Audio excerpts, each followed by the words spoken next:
Oh man, I'm so delighted to have you join me on Hammer Down on the Market Scale Network. To Ben's point, my name is Mike Bush. I'm the host of this here podcast, and today we're talking to a company that on their website there's a lot of acronyms, but they're doing some amazingly cool things, and I cannot wait to get into it. Let's start with number one. Tell me a little bit about ODeX, man. All right, so it's difficult to explain it in like one sentence, so I will attempt it in a few sentences.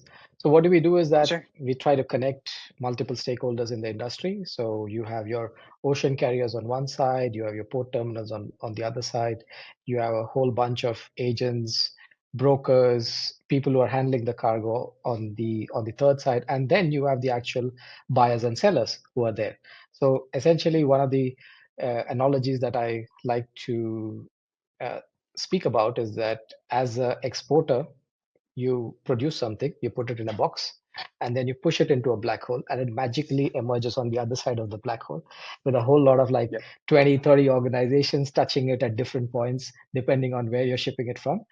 So it's a chaos which works beautifully, which got disrupted during COVID. And that's when everybody realized that what shipping is all about. What we try to do is that we try to bring all these people onto a single platform where they can communicate with each other. Like, for example, hey, my shipment is supposed to be delivered at the port. Is there a possibility that you can do the trucking, ocean carrier can do the trucking and bring it all the way to my warehouse? It was not in the original contract, but can you do that? So that's a message. Today, the message is sent in 50 different ways or 500 different ways.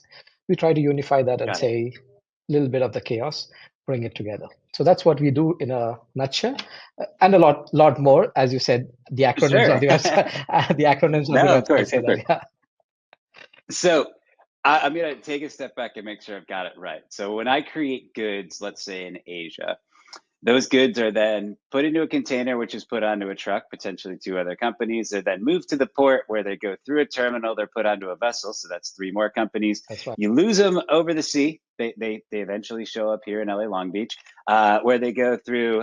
And this is actually one of my favorite stories in the world. I can't believe this is a real job.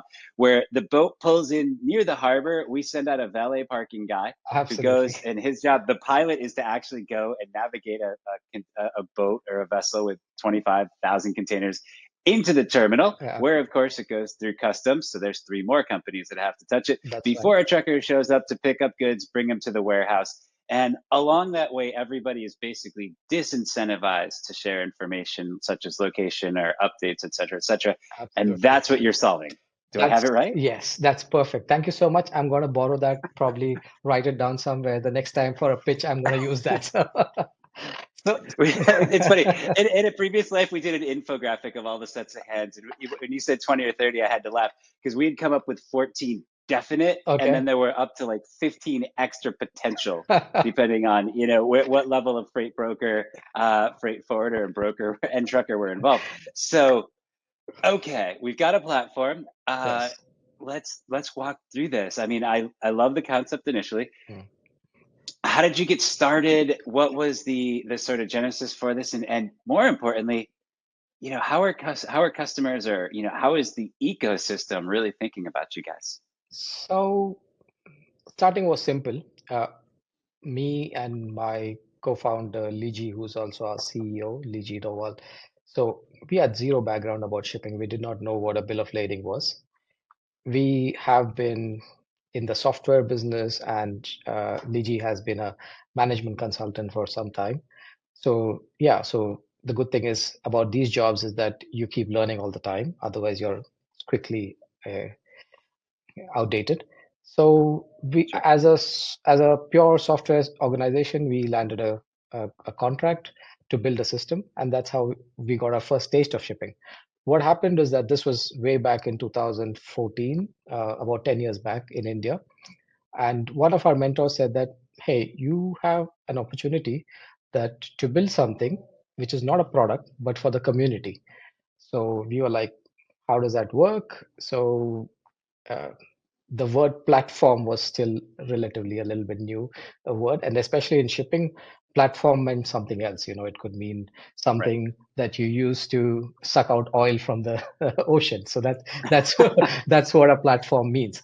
So I was going to say it was an old school legacy technology that lived on a server someplace and connected to a green screen. But yeah. yeah, but it was like when we started off, like even though it's just 10 years back, I felt that shipping was, especially on the software digitization journey, it was like still stuck probably in late 90s or early 2000. That's where I would like to map it out. There were a lot of cool initiatives happening, but everything was still in the oven. There was nothing out there in the open which was catching up with Facebook of that time. Insta was not there, not yet out. What happened is that these words stuck, and we said, okay, what is one industry problem that we can solve? So this was way back in when we started off in India, and one of the problems that they used to face is that when a container is imported, it lands, it is taken out of the port terminal, and because in India and most of the developing world, the port terminals do not have enough space, so they are sent to these buffer yards outside the port. Now, the problem is the custom clearance happens in the buffer yard, and me as an importer or the agent of the importer need to know which buffer yard it reached. And this information was again a black hole, because if you're late, then the charges at the buffer yard keep increasing. And this was a need from the community saying, can you bring visibility in this leg so that we can start custom clearance on time and we can then save a few bucks on the container in terms of charges that are Sure. accrued, etc. So that was our very first project. How it started is that in Mumbai, in on the west coast of India, the largest port in India actually, there are about 31 buffer yards. So we went to each of them, begged, please give us this data, please give us the gated data. And that was the first cut of the portal. From there, it kind of picked up, and then we got into uh, port gate passes, we got into invoice distribution, we got into payments, the whole B2B payment cycle. We had a big learning curve over there. We got into the final approval process or the workflow process for issuing a delivery order or a release order for the import containers, and many, many other stuff. So one of the things that we realized is that in this industry, if you see, unlike any other industry, the vendor is king over here, which means an ocean carrier is pretty much king, because the customers go and beg the ocean carrier to give an invoice which is accurate and which can be paid in full to get the container. And I'm like, what kind of business is this? How can I, can I go and borrow some money and buy a ship or something and do this? And I realized, no, you need like a few $100 billion to be able to do this. So I said, okay, maybe go back to making software. That's what I do best. So then we realized that the problem is that on the other side, the ocean carriers have a problem.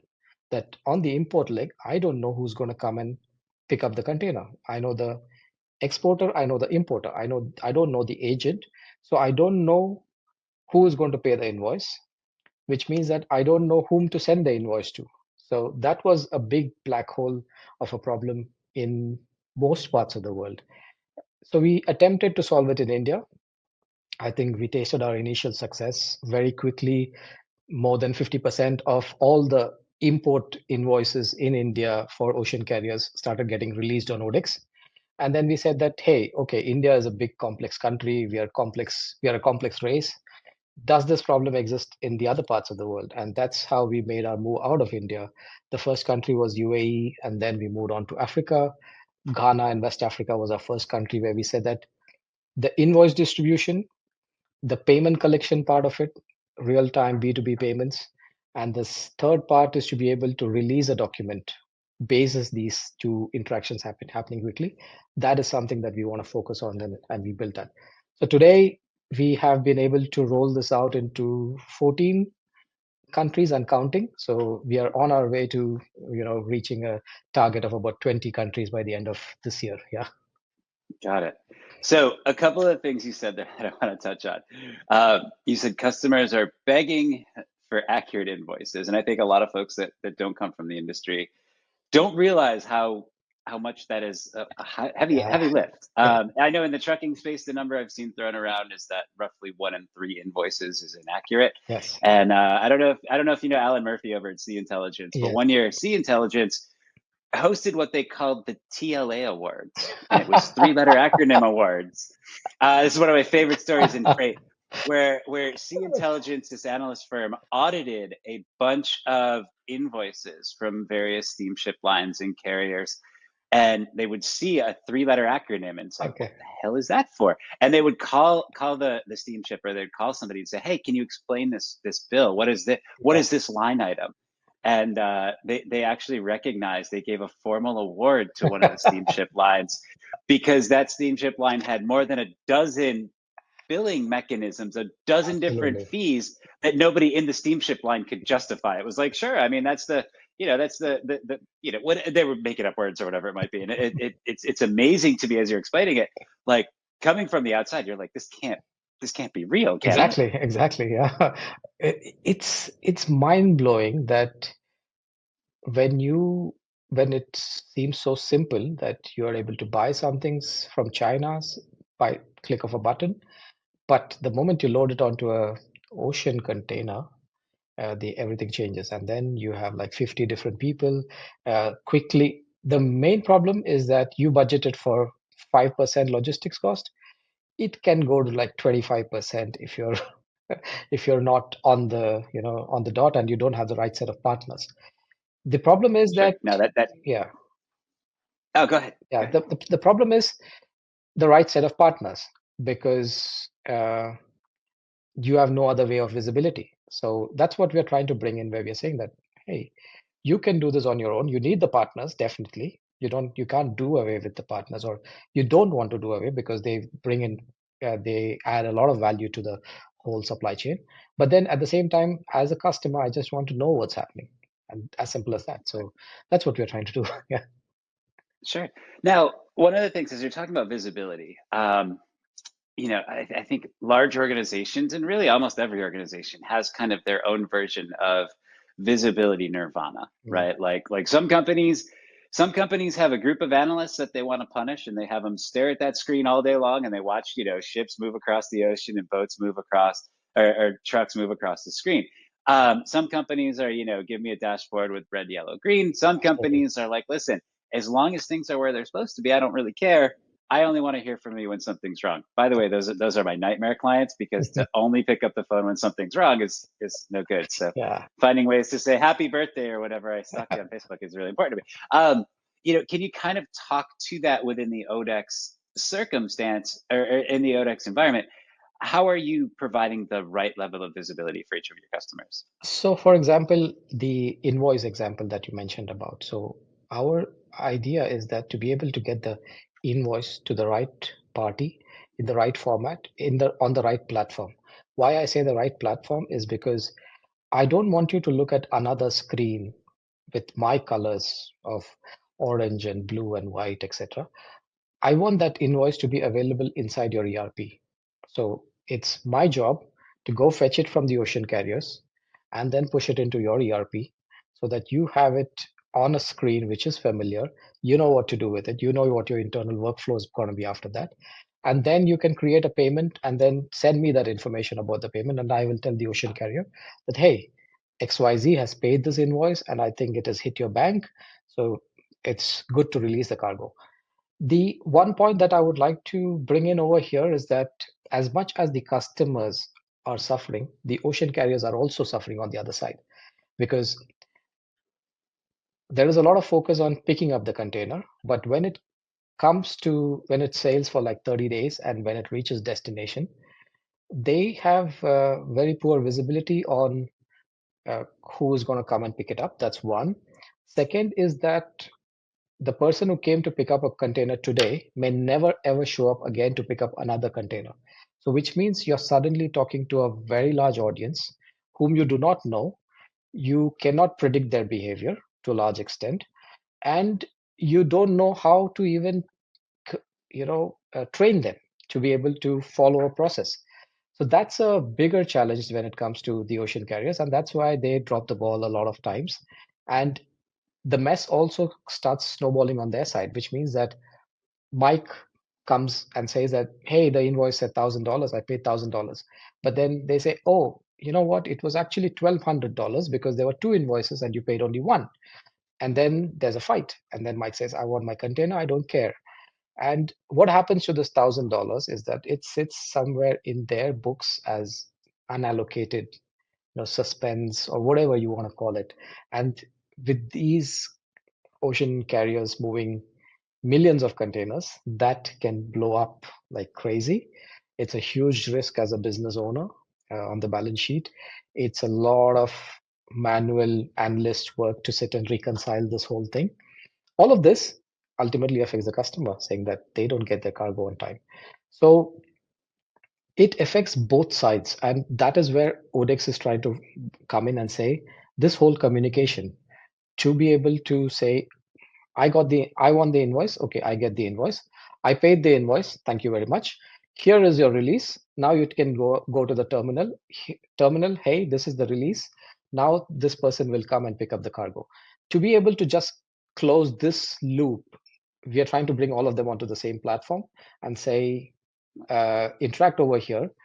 And our vision is not that you interact on my platform, you interact in your ERP, and I will take the message and pass it around to the right set of people. So that's what we're trying to build. It's a little bit like behind the scenes connectivity, but it's a long way. So that's why I would say that we still have a good 10 years to go before we reach, Sure.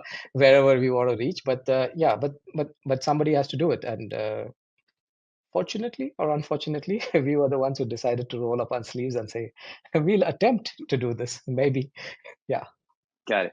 Now, one hidden challenge that you haven't touched on quite yet, but I suspect probably keeps you up at night, and I might be wrong on this, is that every shipper, every steamship line, they all have their own preferred way of communicating. Every trucking company absolutely. is the same. So Absolutely. you're going to run into, in the trucking space, you've got various TMS solutions, Absolutely. transportation management systems. In, billing, you've got a whole lot of other approaches. In direct orders or delivery orders, you've got a whole other set of approaches. Absolutely. Are you basically sitting between a whole lot of APIs, a whole lot of EDI, and kind of serving as a universal translator? Is that the easiest way to think about what you've built here, or an actionable universal translator? That's yeah, I would say pretty much sums it up. So when it comes to APIs and all of these interactions, actually, a lot of the standards exist. So if you see an invoice, there is a IFT FCC standard which exists for an invoice. So there's a standard which is all, and most of the large ocean carriers actually implement this EDI standard. And if you want to get the invoice, it's available in that standard. But then it's every standard is implemented in their own way. You know, so there's so it's not one size fits all. And what we try to do is that if the standard is implemented, yes or no, or whatever form of electronic format that you have, be it a PDF, be it an email, be it a structured email, be it a flat file, or be it an API, send it to us, throw it at us. We will consume it. We'll make sense of it. We'll find out who this message is supposed to be delivered. Now, when I say who this message is supposed to be delivered, that becomes tricky because you need to have proper KYC. You need to make sure absolutely that this message is for Mike or somebody acting on behalf of Mike and not to the entire Right. universe of customers. And then get a message back from Mike saying that thank you very much, and now I'm good to go. So yes, we are creating a monster network of APIs and messages that's going through. Yeah, Right. And if I've got that right, there's the obvious component, which is anecdotally, you don't want to tell somebody, hey, a box of Samsung TVs is available for pickup, right? Like, don't absolutely. announce the world. Anybody want to go get it? Yeah. It feels like that would be problematic. And then, You just and pay, then to your point of yeah, you just pay that, $1,000 and the box is yours, Yeah. exactly. Hey, listen, for this quick invoice, it's all yours. Absolutely, yeah. It's um, just and then $1,000, yeah. And then the other component of that, of course, is like you phrase. I love the way you phrase it to say, look, I tell Mike this box is available. Mike needs to confirm I'm the guy to go get it. Right? There's that Absolutely. in most of shipping, it's actually almost all communication is a dual transaction. You Yeah. got this one? Question Yes. mark. Yes, I've got it. Thumbs up. Which is why EDI comes in, and it's funny as you were talking about. Everybody, certain companies have their own flavor of EDI, and for folks who don't know EDI, if you think of like when you go to your doctor in the U.S. and they say, okay, here are the 19 hurdles you have to go through in order to get access to your health record. That's generally speaking analogous to EDI. It's clunky by design. It implements human touch points to say, hey, are you who we think you are, et cetera, et cetera. But this isn't like Apple and Google and Microsoft where there are 3 variations of it. Last I heard, every EDI form has basically 2,500 variations. So Absolutely. you're throwing darts at a dartboard, hoping to God that the shipper that's sending you an EDI order is somehow using one of the same flavors as you. That's Otherwise, true. you're bringing in a custom programmer, or you're logging on to the ODeX platform. Is that fair? Yes, that's absolutely right. I I just want to talk about a small story that happened like Sure. a month back. So there was a consignment which went from UAE to Jordan, Middle East, very close by, not very far. The consignment got confiscated in Jordan, and by customs or by local Ministry of Interior, and they wanted to know everybody who touched this container and who paid for this container. So the when this message came into the UAE, so we are live in UAE. So the ocean carrier came to us and said that, "Hey, can you give us this information? I need this like in by the end of day today." I'm like, "Okay, fine.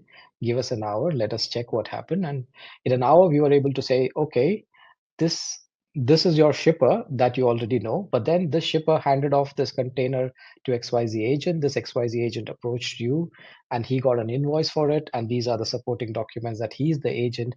Then he paid for it, and in his organization it was Mike who paid for it, and then this container moved here and so on." So when it comes to logistics and going to a country which is completely unknown, such kind of curveballs keep coming.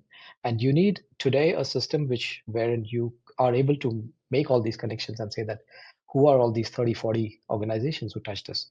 So that's one story that I kind of try and tell people about what value we bring in this Sure. whole interaction. Yeah.